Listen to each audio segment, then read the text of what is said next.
exactly 4 in Cairo. This is Radio Cairo World of Info, and it's a new day, and World of Info today is going to be about the world of books. With you is Dr Amr Mabrouk and Muhammad at the control. We're coming live from Studio 3. Our telephone number is 257-89407. Stay tuned today. Let's talk about the world of books.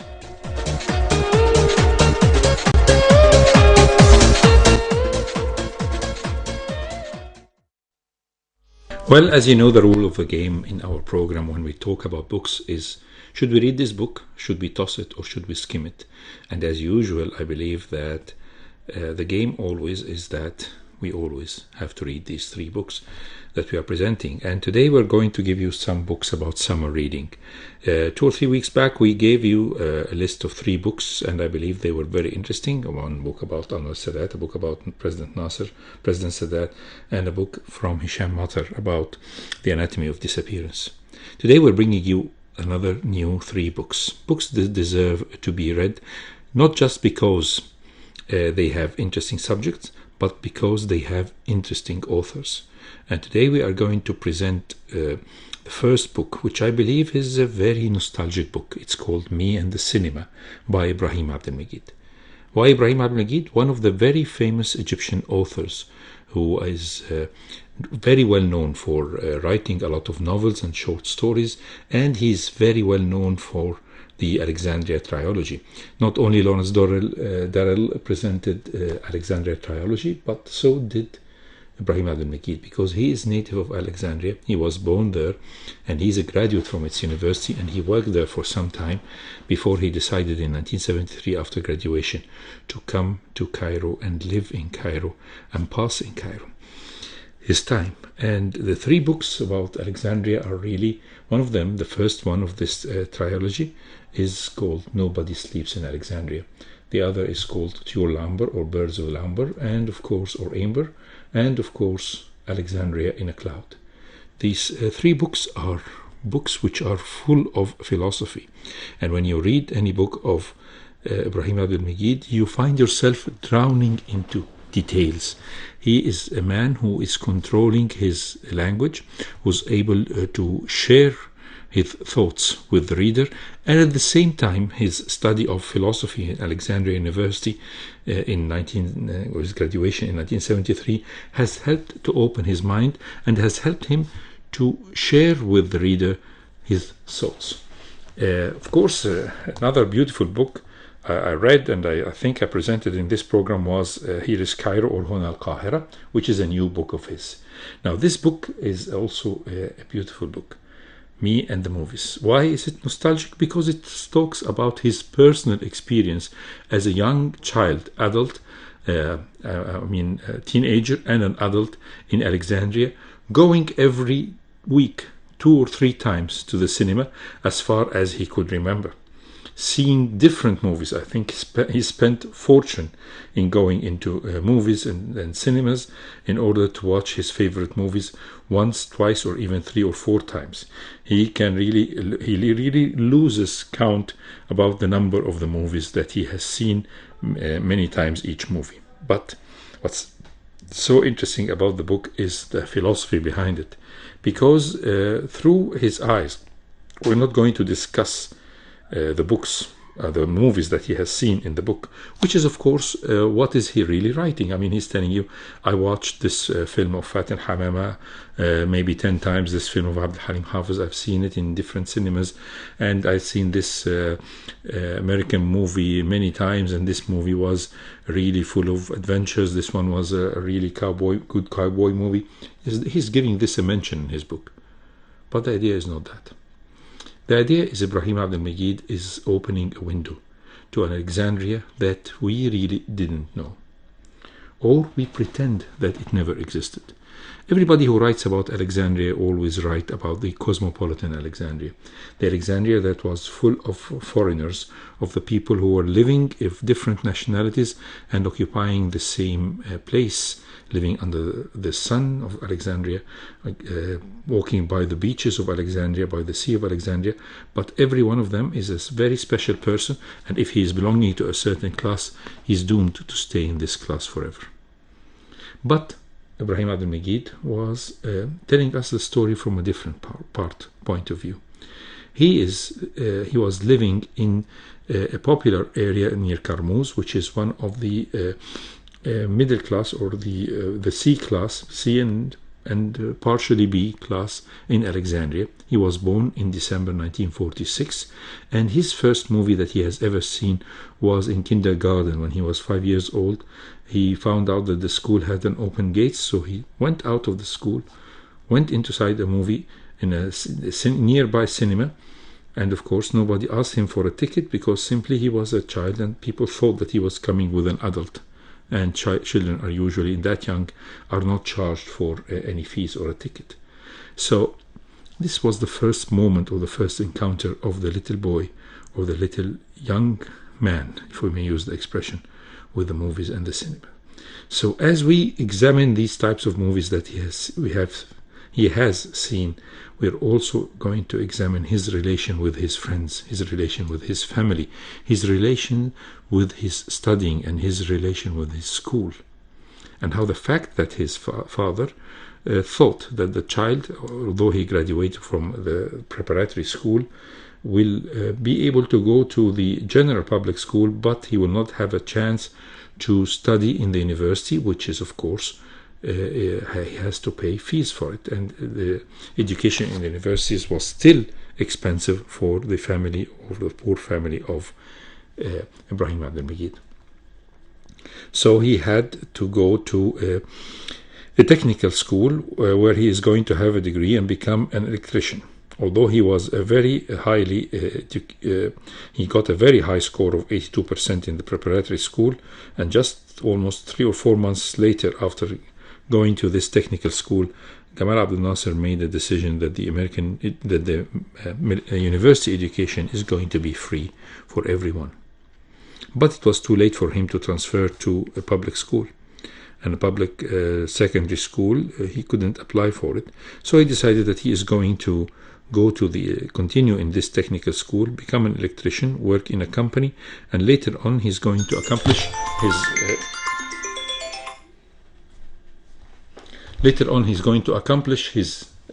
education, and he will pass into going into the graduated from the technical school, got a job, and lost his time and his effort in securing his money-wise and his status for some time, until he was able to go to the Sanawiyya Amma again, to the high secondary school, and then to go into education in a university, in the Alexandria University, where he studied in the Faculty of Arts, not Arabic literature as he wanted, but philosophy.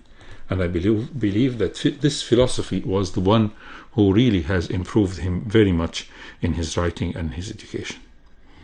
So as we go through the pages of this nostalgic book, we'll see and we'll hear about cinemas that he used to frequent with his friends, the cinemas that he used to play truant from school and leave school on a morning day, trying to find himself a place in a movie to see a film once or twice or 3 times. So for 2 times a week, and on a Fridays as well, he would go to the movies. This love for the movies was never translated into trying to act or something, but it attracted him to read sometimes the novels that these movies were made from. He made his judgment about what type of movies that really were better than the novels, and what novels were better than the movies. And of course, he said that Naguib Mahfouz's movies are much worse than his really beautiful novels, because Naguib Mahfouz has a lot of philosophy in his writing and in the way he is expressing the characters, this which cannot be translated into voice and movies and acting. Anyway, reading a book about me and the cinema, or understanding more about Ibrahim Abdul Majid as a person, is something that deserves to be read. After the break, we'll hear more about Ibrahim Abdul Majid, me, and the cinema. So we're still in the world of info with World of Books today, and our first book today, as I mentioned, was or is Me and the Movies, or Me and the Cinema by Ibrahim Abdul Majid. And as I said to you, my dear listeners, that Ibrahim Abdul Majid, who started his education in a technical school and then ended up by graduating from the Faculty of Arts in 1973 from Alexandria, found his way in the end by 1975 as to find a place for himself as an employee in the Ministry of Culture, and in Cairo, of course. And so the first half of the book is talking about the experience of the author with the cinemas and life in Alexandria in the 50s, the 60s, and the early 70s. And in the second half is the man who he became. A man who is a graduate from a Faculty of Arts Philosophy department and an employee in the Ministry of Culture. So for himself to find the idea that the cinema is an art, but it's also one of the branches of the culture. And he, as an employee in the culture ministry, he was a man who felt himself obliged to read more, to understand more, and to watch movies with a different eye, a critical eye, and understanding movies in a much better way than the naive way he used to it when he was in Alexandria. So going through this nostalgic book will always put or shed an eye, and shed some light on the eye of the watcher or the viewer of the life and times of a young man in Alexandria in Cairo, and Cairo in the 60s, 70s, and 80s, and later on the 90s. The man who is a very talented writer, a man who has always a good philosophical background, and at the same time very highly cultured. When you read his books, especially the Trilogy of Alexandria, you'll find that this man has really read into history. He knows what he's writing about, and he doesn't just give us a glimpse of the past of the country, but he gives us information in depth. Me and the Cinema, a nostalgic book by Ibrahim Abdul Majid, 2018, الدار المصرية اللبنانية, a book that deserves to be read in a hot summer time in Cairo.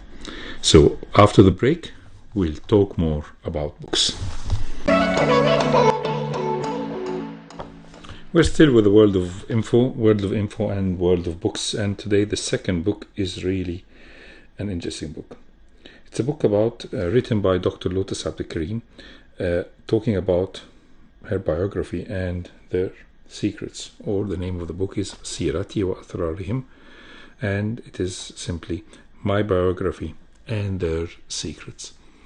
Well, who is Lotus Abdelkarim? Lotus Abdelkarim is a very highly educated, cultured lady who was born Egyptian, of course. She was born in Alexandria and graduated from the Faculty of Arts Philosophy department in Alexandria. And she is coming from a political family. Her uncle was Amin Osman Basha, who was an important minister of finance in one of the governments before the revolution.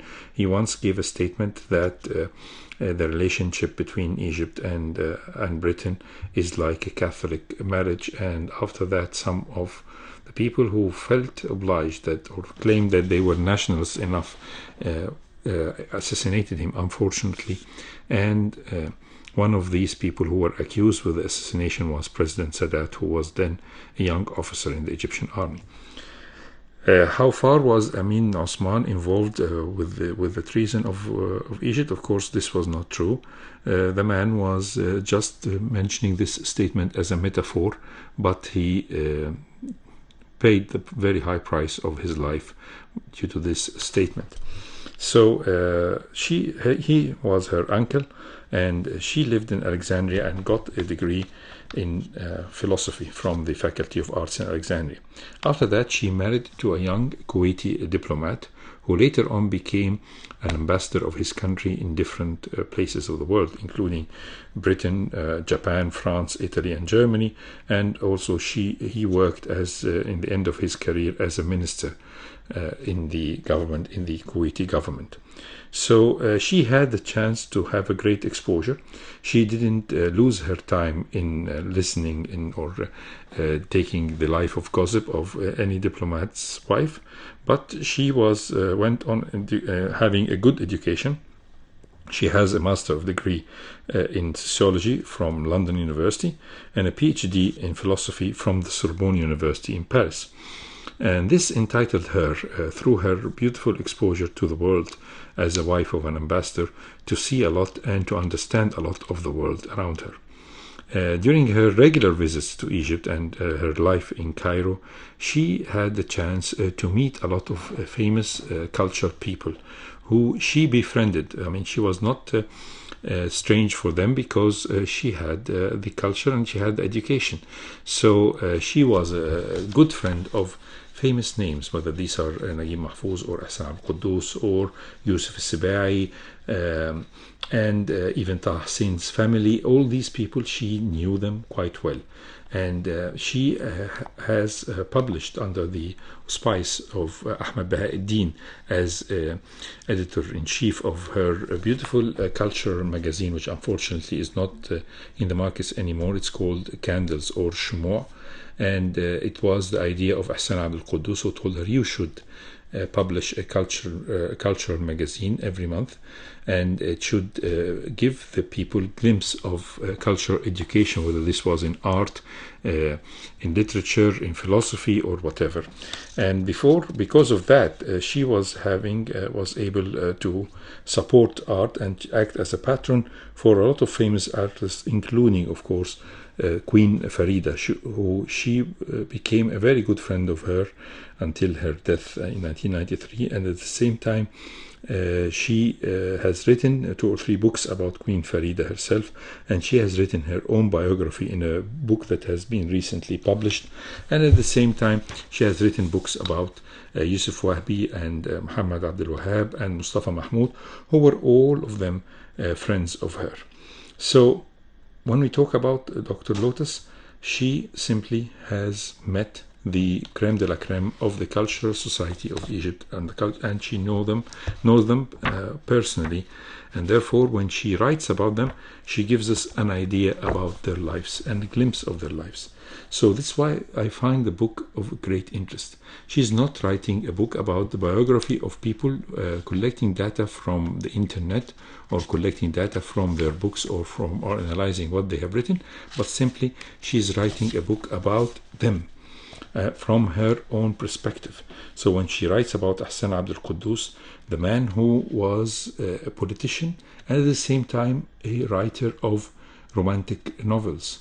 So such a great controversy between the two characters in one person, simply because this was the inheritance that he has. His father was a famous Egyptian actor who was a theatrical actor, Muhammad Abdul Quddus. At the same time, his mother, who was also an actress, but also was an editor-in-chief of a very famous political magazine by the name of Rose Yusuf. That's her name. So Hassan Abdul Quddus, the product of such a cultured family, can give us a glimpse. Dr. Lotus can give us a glimpse of his character and of his personality. Another important person she has written about is of course Yusuf al-Sibai, the famous writer, the famous gentleman who was loved by a lot of people and unfortunately was assassinated in Cyprus.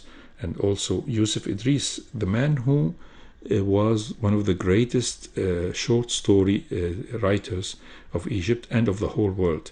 A man who really felt betrayed that Nobel Literature Prize didn't go to him. Well, was definitely very well deserved for a man with the caliber of Yusuf Idris. So the names of the writers and the people who she has written about is that every person she has written is a person that she has known him personally. When she's writing about Ahmad Bahauddin or Louis Awad or Fuad Zakaria, the great philosopher and the writer of philosopher, or the famous minister of culture, the man who has a great influence on the Egyptian world of culture, that is Dr. Sarwat Okasha, a man who started his career as an officer in the Egyptian armored division of the cavalry, and then became involved in the revolution of 1952, and then took himself out into a cultural trip where he got his PhD from France when he was a military attaché over there, and then coming out with a lot of information from living in the world of of Paris, getting this great culture exposure and trying to transfer that to Egypt by founding a lot of important structures and giving his extra care, whether this is to Cairo Symphony Orchestra or to the Opera House of Cairo or to the ballet or to Theatre of Egypt or to the publishing of books. Sarwat Okasha was the man.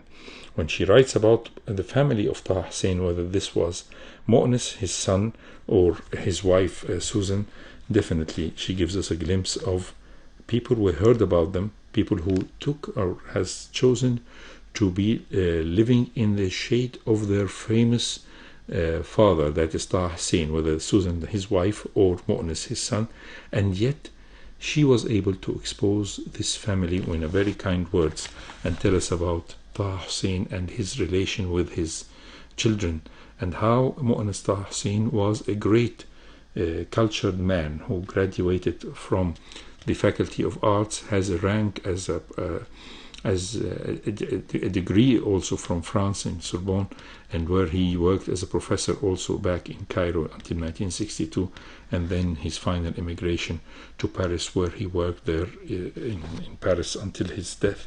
So writing about these people and giving us a glimpse of their secrets, whether this is Boutros Ghali or Dr. Abdul Halim Mahmoud or Mustafa Mahmoud or Abdul Wahab, definitely book that deserves to attract our attention, give us a chance to understand these great characters of Egyptian cultured men and ladies who really affected our world, and yet Dr. Lutz Abdul Karim was able to put them into flesh and blood in front of us, where they shared with us their angels and their demons, their fears and their love affairs with the culture and with the education.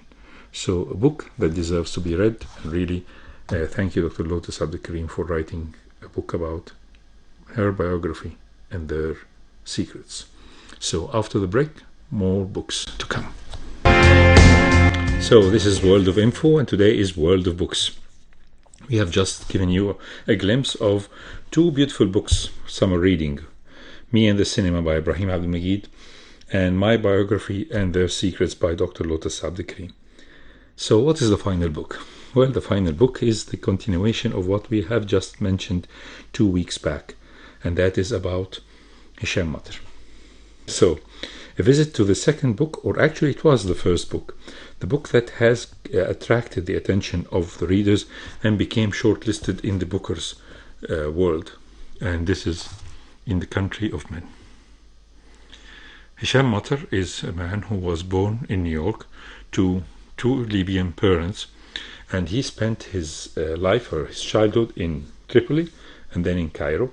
His first novel, that is In the Country of Men, was written in 2000, released in 2006, and has received a lot of prizes, literature prizes, including that this was shortlisted in the Man Booker, and it took the first prize in the Guardian Books, and has received also another prize from America. So writing this book about In the Country of Men by Hisham Matar is really interesting to read. As you remember, our dear listeners, when we talked about Hisham Matar, who is currently now a professor in Columbia University, and he's living between London and New York, definitely a man who has a very good education, a man who was really exposed, and a man who carries the scar of living in Libya under the governorship of Gaddafi. And a family and friends of his have also been harassed by this regime. They were assassinated, they were thrown into jail, and his father in particular has disappeared. So when we talk about Hisham Matar, we have to appreciate the scars that he carries in his psyche, and also we have to appreciate the very good education that he had all through his years of education and life. So what is true in these novels or what is not true in them is part of fiction. When you write a fiction book or a book of fiction, you can always find yourself going between the true facts or the true story and the fiction that is written by the writer, which could be a combination of different lives that he has seen. So why was the book called In the Country of Men?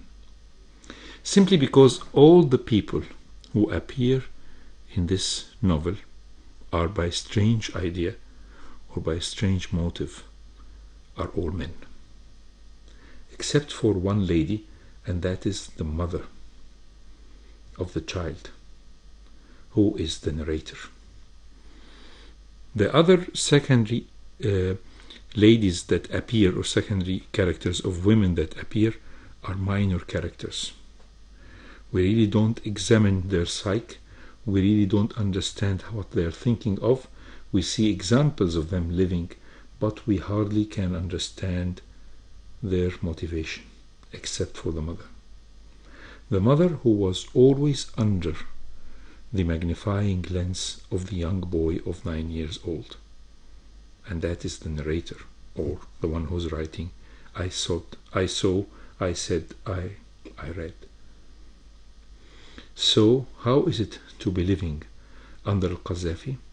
How is it to be living in the 70s and seeing men who are crushed in their fight for freedom, and to see the description of the sentence of this, where somebody is hung on the gallows simply on air on the national TV because he was one of the opponents of Qaddafi? How this man was the neighbor of the narrator. How the father of the narrator was involved in this liberal movement. How he was sent to jail, and how he was beaten up many times and kept in jail until the mother, the courageous mother, who was forced into this marriage by her family at the age of 14, paid a visit to the house of the neighbors with a big cake in a plate, presenting this cake to the wife of an important officer in the political police, who was by chance their neighbor. She went there and she begged them for the freedom of her husband. The man, in respect to being neighbors, or in trying to look as a human being, or whatever the reason was, released the broken father from jail, who came out from the jail completely broken, completely beaten up, completely humiliated, that he stayed at home for almost a month and a half to recover from the brutality that he was subjected to. This made the mother to make the crucial decision of finding a way for her son to get a life and education in Cairo, with the help of their neighbor, who was an Egyptian judge who was working in the Libyan government for some time and was forced to leave after his son was involved in politics. So the boy left alone to get an education in Cairo, away from his mother and from his father, at the age of 12. A new life, a new time, a new city, a new country, with no parents. The last he has seen of his father was simply in the airport, because his father later on died. He didn't die from political reasons or whatever, but he simply had a heart attack and he died. The broken man died, and the wife stayed there, and the son couldn't go back, because at that time there was forced conscriptions, and the young boys were sent to Chad to fight as boy soldiers over there in one of the adventures, or the African adventures of Qaddafi. So at these times, and these times of trouble, the boy stayed, and the Egyptian judge, was almost like his father, who helped him get an education, and become a graduate of a pharmacy faculty and work in a pharmacy away from his mother and from his family, and couldn't go back to Libya because if he's going to go back he will be tried for deserting the army. How is it to live in the country of men, and how is it to live away from the country of men? That is how Hisham Matar is describing in his small mosaic way of examining the soul and the emotions of the life and the different lives of men in this city in Libya. How his family was living and how his distant family was dealing with his mother and her father and his father, and how life is becoming so bitter, and how simply the days of living in Libya are fading out the more he's living in Cairo away from this family. Examining the times and the life of this young narrator in Libya and in Cairo later on, and examining his feelings towards the fact that could he forgive his mother for forcing him out of Libya, or should he be grateful for her that he was not shipped for Chad to fight? Was it good that he left or forced to leave? Was it good that they didn't tell him that he was going to leave? And what type of bitterness he's feeling that he didn't see his father on his deathbed? All this life and times of the narrator will disappear in one final sentence, and that is of course what we're going to talk about after the break. So we're still with the world of info and the world of books, and the final statement or the final sentence of the beautiful book of In the Country of Men by Hisham Matar. So his mother was not able to visit him because of the embargo, the air embargo on Libya, and he was not allowed to go into Libya, otherwise he was going to go to jail. So for almost 15 years he wasn't able to see his mother.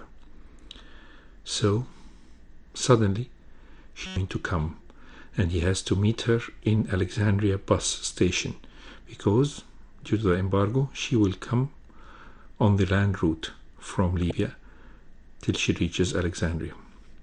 So there was the young man, 24-year-old boy, who has been away from his mother for the past almost 15 years.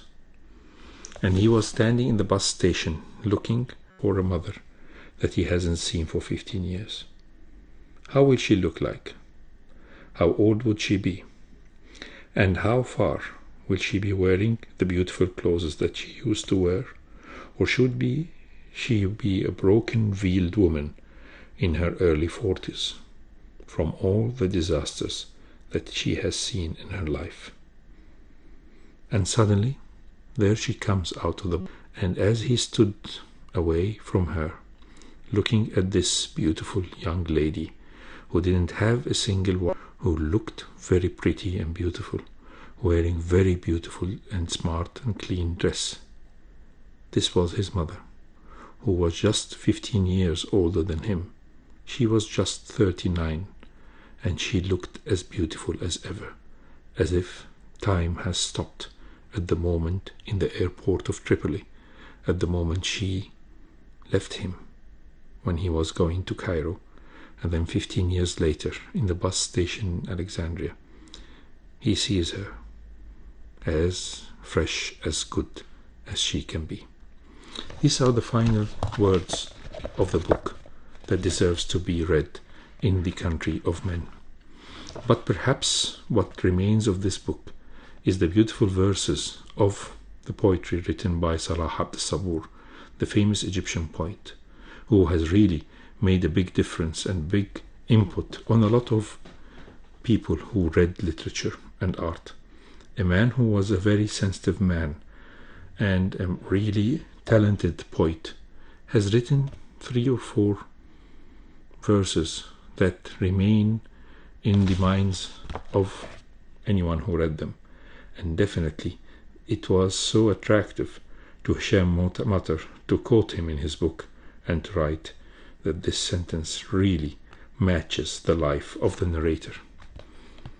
The famous words are, as I translate to you directly, is, "Oh, about the beauty of the sun of the early morning. You have really filled with my heart with fear and anger. Why? Simply because I have seen in your light more than I wanted, more than I should." So the words of Salah Abd Sabur should be the final words in the novel of Hisham Matar, In the Country of Men. How people act under pressure, how people are forced to betray their friends, how people are forced to give information, and how people are living under the tyranny of a man like Al-Qaddafi. Definitely some wordings and sentences that should be read and understood. Today was the World of Info, and I presented to you 3 books from the world of books. Books that deserve to be read. Whether the first book, which is Me and the Cinema, about the nostalgia of living in the times of the 50s and 60s and 70s in Alexandria and Cairo, in the eyes of a child and a teenager and a young man by the name of Ibrahim Abdel Megid, as he found his way in his life to success, to become one of the greatest Egyptian novelists, and writing a nostalgic book about cinemas in Egypt, or frequenting cinemas in Egypt. The second book was my biography and their secrets. Dr. Lotus Abdel Karim has really succeeded in drawing a picture full of beautiful mosaic characters of the famous people she encountered, who became her good friends and shared with her in her famous magazine, cultural magazine, Shmua, or Candles, and how she has seen and known all these beautiful characters of Egypt, from the philosophers like Fuad Zakaria, artists like Abdul Wahab, or novelists like Yusuf Idris, or Yusuf Sibai, or Ahsan Abdul Quddus, and Mustafa Mahmoud. A book that deserves to show us Egypt that we heard about, but she has seen, not only heard about, the Egypt of the 60s and the 70s and the 80s. And the third book was by Hisham Matar, In the Land of Men, and it's a book that describes how people act under pressure and under the tension of living under a great mad dictator by the name of Qaddafi, and how life was there, and how they've been living, and the life and times of a Libyan family in the late 70s and the early 80s. So, our dear listeners, I hope that you have enjoyed our program of World of Info in the world of books, from coming live to you from Studio 3. Dua Muhammad was at the controls. My name is Dr. Amr Mabrouk. We'll see you next Thursday, same time, same station, from Radio Cairo.